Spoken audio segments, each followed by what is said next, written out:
अपने पीछे एक बार मुड़कर देखिए, बस एक लम्हे के लिए। क्या वाकई वहां कोई नहीं?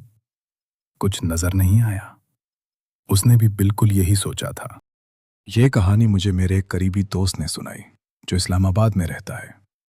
लंबा कद, मजबूत जिस्म और ऐसा इंसान जो आम हालात में किसी चीज से नहीं डरता था। लेकिन दिसंबर की एक सर्द और बारिश भरी रात, जब वो अपने दफ्तर में बिल्कुल अकेला था, उसके साथ ऐसा कुछ पेश आया जिसकी वजाहत वो आज तक नहीं कर सका। अगली सुबह उसने खामोशी से अपना इस्तीफा दिया, अपनी चीजें समेटी और फिर कभी उस इमारत में वापस नहीं गया। उसने ये वाकया कभी किसी और को नहीं सुनाया। सिर्फ एक बार मुझसे कहा, अगर मैं खुद ये कहानी सुनाऊंगा तो लोग मुझे पागल समझेंगे। तुम चाहो तो मेरी तरफ से सुना देना। इसीलिए आज मैं ये वाकया आपको सुना रहा हूं। इस कहानी में सिर्फ नाम बदल दिए गए हैं, बाकी हर बात वैसी ही है जैसी उस रात हुई थी। तो अगर मुमकिन हो, कमरे की रोशनी अब बंद कर दीजिए, हेडफोन लगा लीजिए और कोशिश कीजिए कि अगले चंद मिनट तक अपने पीछे ना देखें। दिसंबर के आखिरी दिन थे। इस्लामाबाद की वो सर्दी जो सिर्फ जिस्म को नहीं लगती, बल्कि आहिस्ता आहिस्ता हड्डियों के अंदर उतरने लगती है। उस रात मुसलसल बारिश हो रही थी और हवा में ऐसी नमी थी जो हर चीज को खामोश और बेजान बना देती है। मैं एक सॉफ्टवेयर इंजीनियर हूं और उस रात मुझे एक ऐसे क्लाइंट का जरूरी काम मुकम्मल करना था जो दुनिया के दूसरे किनारे बैठा था। उनकी सुबह थी और हमारी रात के तकरीबन 3 बज रहे थे। यही वो वक्त होता है जब दफ्तर, जो दिन में लोगों की आवाजों से भरा रहता है, एक खाली इमारत बन जाता है और हर छोटी सी आवाज भी गैर मामूली महसूस होने लगती है। हमारा दफ्तर इस्लामाबाद के उन खामोश सेक्टर में वाक़ है जो सीधे मारगला की पहाड़ियों से जा मिलते हैं। दिन की रोशनी में वहां का मंजर बेहद खूबसूरत लगता है, लेकिन रात के अंधेरे में वही पहाड़ियां सिर्फ दरख्तों की एक स्याह दीवार बन जाती हैं।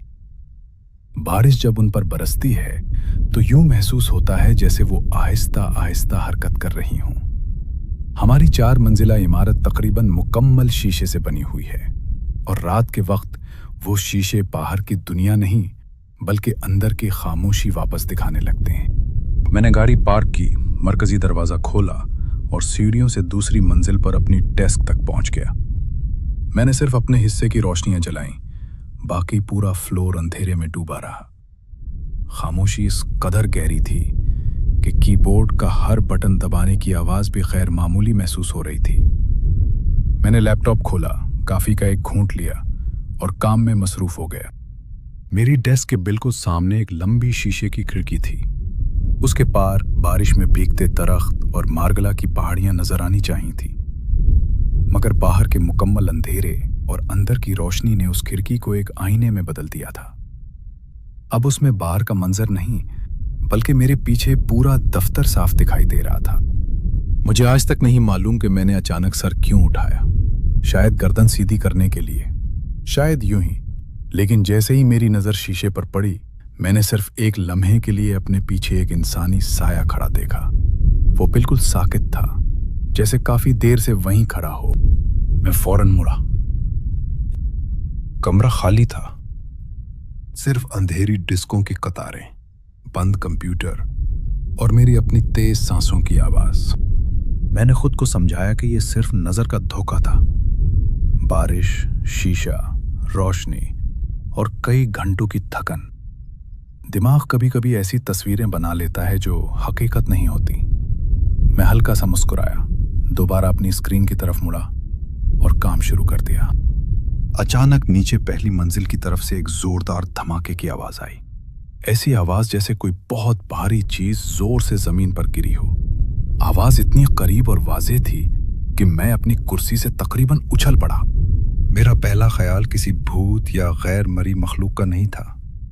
मैंने फौरन यही सोचा कि इमारत में कोई चोर दाखिल हो गया है।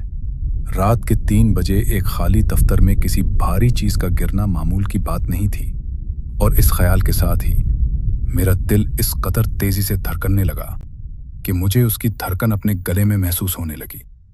मैंने फौरन अपना मॉनिटर बंद कर दिया ताकि नीचे मौजूद कोई भी शख्स ये ना जान सके कि इमारत में एक और आदमी भी मौजूद है। कमरा अचानक अंधेरे में डूब गया और मुझे पहली बार एहसास हुआ कि खामोशी कितनी खौफनाक चीज होती है। मैंने फैसला किया कि यहां से निकल जाना चाहिए, खामोशी से, बगैर किसी आवाज के। मैंने लिफ्ट इस्तेमाल नहीं की क्योंकि उसकी हल्की सी घुनघुन भी मुझे जाहिर कर सकती थी। मैं आहिस्ता आहिस्ता सीढ़ियों की तरफ बढ़ा और पांव के किनारों पर वजन रखते हुए एक एक कदम नीचे उतरने लगा। दूसरी मंजिल के मोड़ पर एक शीशे का दरवाजा था जो दफ्तर के अंदर खुलता था। मैं चंद लम्हे रुका, सांस रोकी और उस शीशे में से अंधेरे की तरफ झांका। वहां कुछ भी हरकत नहीं कर रहा था, ना कोई साया, ना कोई आवाज, सिर्फ खामोश सियाह अंधेरा। और यही वो बात है जो आज तक मैं अपने बारे में नहीं समझ पाता। मुझे सीधा बाहर निकल जाना चाहिए था, अपनी गाड़ी तक पहुंचना चाहिए था और घर चला जाना चाहिए था। लेकिन मेरे अंदर एक अजीब जिद जाग गई थी। अगर ये सिर्फ कोई बिल्ली होती या किसी शेल्फ से गिरा हुआ डब्बा, तो मैं सिक्योरिटी गार्ड्स को जगाकर खुद को बेवकूफ नहीं बनाना चाहता था।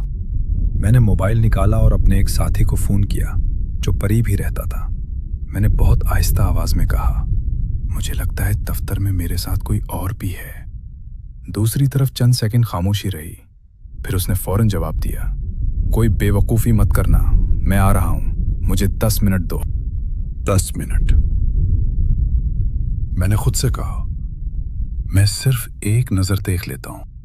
मैं पहली मंजिल पर उतरा और दरवाजा आहिस्ता से खोला। पेंट्री फ्लोर के सबसे आखिरी कोने में थी। दरमियान में अंधेरी डिस्कों की कतारें थीं। पहली नजर में सब कुछ खाली दिखाई दिया। मैं तकरीबन झुक कर चलने लगा, इतना नीचे कि मेरे घुटने फर्श को छूने के करीब थे। मैं पूरी कोशिश कर रहा था कि मेरे जूतों से जरा सी भी आवाज ना निकले। मैं तकरीबन 6 फुट कद का हूं और जिस्मानी तौर पर हमेशा खुद पर एतमाद रहा है। उस लम्हे भी मैंने खुद को यही समझाया कि अगर वाकई कोई चोर है और उसके पास कोई हथियार नहीं, तो मैं अकेला उससे निमट सकता हूं। शायद यही सोच मेरी सबसे बड़ी गलती थी। मैंने दबे पांव चलना छोड़ दिया, सीधा खड़ा हुआ और एक ही झटके में पेंट्री के दरवाजे तक पहुंचकर उसे पूरी ताकत से खोल दिया। कमरा बिल्कुल खाली था, ना कोई आदमी, ना कोई साया, ना किसी के छुपने की कोई जगह। मैंने एक एक खिड़की को गौर से देखा, सब अंदर से बंद थीं। ना कोई शीशा टूटा था, ना कोई दरवाजा खुला था, ना कोई ऐसी चीज मौजूद थी जो चंद लम्हे पहले इतनी खौफनाक आवाज के साथ जमीन पर गिरी हो। और तब पहली बार मेरे दिल में यह ख्याल आया, अगर यहां कोई आया ही नहीं था तो फिर वो आवाज किस चीज की थी? मैं अभी यही सोच रहा था कि अचानक पूरे फ्लोर की तमाम रोशनियां एक साथ बुझ गईं।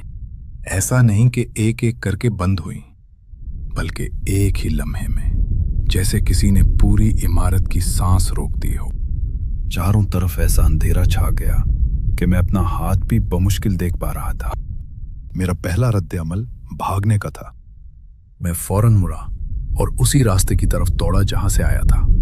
मगर जैसे ही सीढ़ियों के दरवाजे तक पहुंचा, मेरा दिल एक लम्हे के लिए रुक सा गया। दरवाजा बंद था, वही दरवाजा जिससे मैं सिर्फ चंद सेकंड पहले अंदर आया था। मैंने हैंडल पकड़कर पूरी ताकत से खींचा, एक बार, फिर दोबारा, फिर पूरी कुव्वत से, मगर दरवाजा अपनी जगह से जरा सा भी ना हिला। अब पहली बार मुझे वाकई खौफ महसूस हुआ। मैंने जल्दी से मोबाइल निकाला ताकि किसी को फोन कर सकूं। कोई सिग्नल नहीं था। मैंने स्क्रीन रोशन की, मगर चंद लम्हों बाद वो खुद ही मत्थम पड़ने लगी और फिर मुकम्मल बंद हो गई, जैसे किसी ने एक ही लम्हे में पूरी बैटरी खींच ली हो। इसी खामोशी में मेरे पीछे कहीं अंधेरे के अंदर से एक ऑफिस चेयर आहिस्ता आहिस्ता सरकने लगी। चर उसके छोटे पहिए फर्श पर घूमते रहे, फिर अचानक रुक गए। मैं साकित खुला सुनता रहा और फिर कदमों की आवाज आई, बहुत आहिस्ता, बहुत नाप तोल कर, ऐसी जैसे कोई जानबूझकर चाहता हो कि मैं हर कदम सुन सकूं। वो आवाज अंधेरे में बिखरी हुई डिस्कों के दरमियान से मेरी तरफ बढ़ रही थी। इसी लम्हे एक अजीब सी बू हुआ में फैलने लगी, गीली मिट्टी, बारिश के बाद की जमीन जैसी, लेकिन उसमें कुछ और भी था, कुछ ऐसा जो पुराना था, बोसीदा था और अजीब तरह से मानूस भी। ऐसी बो जो सिर्फ उन जगहों पर महसूस होती है जहां बरसों से सूरज की रोशनी ना पहुंची हो। दफ्तर का दर्जा हरारत अचानक गिरने लगा। चंद ही लम्हों में मेरी सांस सफेद धुंध की शक्ल इख्तियार करने लगी। लेकिन फिर मुझे एहसास हुआ वो धुंध सिर्फ मेरी सांस से नहीं बन रही थी। मेरे बिल्कुल पीछे कोई और भी सांस ले रहा था। मेरे सामने मौजूद सियाह शीशे की खिड़की अब दोबारा आईने की तरह नजर आने लगी। मैंने आहिस्ता से नजर उठाई और उसमें मेरे पीछे वो फिर खड़ा था, इस बार पहले से कहीं ज्यादा करीब। खैर मामूली हद तक लंबा, बिल्कुल साकित, इतना साकित कि अगर उसकी मौजूदगी महसूस ना होती तो शायद मैं उसे देख भी ना पाता। मैं फौरन पलटा। मेरे पीछे कुछ नहीं था, सिर्फ अंधेरा। मैंने दोबारा शीशे की तरफ देखा और इस बार वो मेरे कंधे के बिल्कुल पीछे खड़ा था, इतना करीब कि अगर मैं एक कदम पीछे हटता तो शायद उससे टकरा जाता। उससे पहले कि मैं कुछ समझ पाता, अंधेरे में से एक धीमी सी आवाज उभरी। वो ना मर्द की थी, ना औरत की, और ना ही किसी अजनबी की, बल्कि वो अजीब हद तक किसी ऐसे शख्स की लग रही थी जिसे मैं बरसों से जानता था। उसने सिर्फ मेरा नाम लिया, आहिस्ता से, जैसे वो मुझे काफी अरसे से देख रहा हो। इसी लम्हे पूरी मंजिल के तमाम कंप्यूटर एक साथ रोशन हो गए।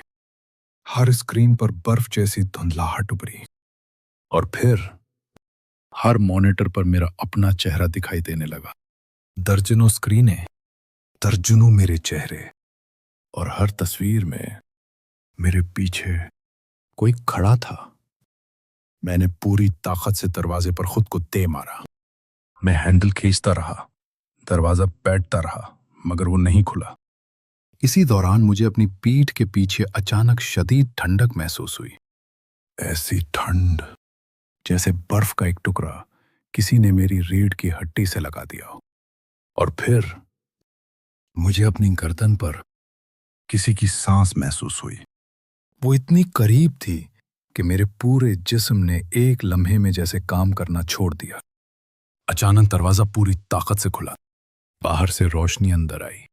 मेरा दोस्त वहां खड़ा था, बारिश में मुकम्मल भीगा हुआ, और उसका हाथ अभी भी दरवाजे के हैंडल पर था।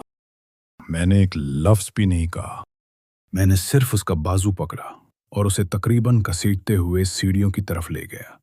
हम दोनों दो दो तीन तीन सीढ़ियां एक साथ फलांगते हुए नीचे पहुंचे और बगैर पीछे देखे बारिश में अपनी गाड़ियों तक भागे। पूरे रास्ते वो मुझसे एक ही सवाल करता रहा, क्या हुआ था? अंदर कोई था? अब भी कोई अंदर है? लेकिन मैंने उस रात उसे कोई जवाब नहीं दिया। मैंने सिर्फ इतना कहा, घर जाओ। अगली सुबह मैंने खामोशी से अपना इस्तीफा लिख दिया। वजह के खाने में सिर्फ एक जुमला दर्ज किया, जाती वजूहात की बिना पर, क्योंकि मैं जानता था अगर मैं असल वजह लिख देता तो शायद कोई मेरा यकीन कभी ना करता। और अगर आपके साथ या आपके किसी जानने वाले के साथ भी कभी ऐसा कोई वाकया पेश आया हो तो हमें ज़रूर लिखिए। आपका नाम और तमाम तफसीलात मुकम्मल तौर पर खुफिया रखी जाएंगी, और शायद आपकी कहानी किसी अगली खौफनाक रात में यही सुनाई जाए।